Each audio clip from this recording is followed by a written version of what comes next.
We all know that we should do it. We hear about it in church. We nod our heads when someone says it's important, and we even throw phrases around like, I'll be praying for you. But let's be honest here. Prayer is one of the hardest things for us to actually do.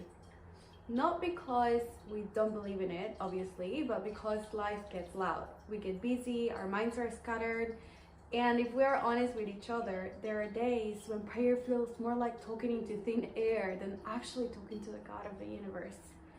And I want you to picture this.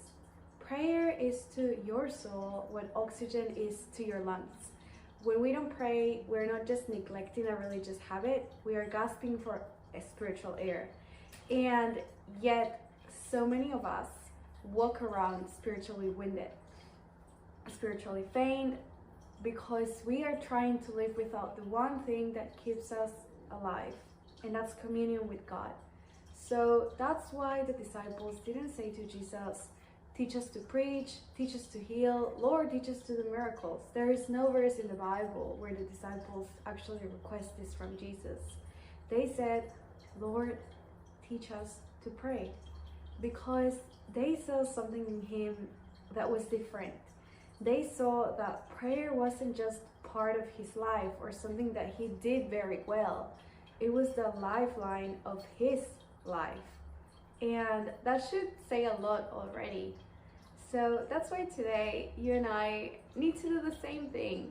We need prayer just like Jesus needed it. We don't need more religious talk about prayer. We need to actually learn how to pray. And after we learn how to do it, we need to put it into action.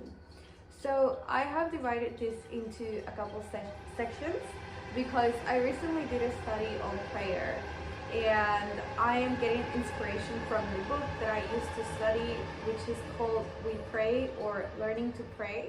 So I'm taking inspiration from those, from the book and from the sections that I found in the book. So section 1 in this video is, why do we struggle with prayer? And I want to be very real and say that prayer is hard because we are distracted.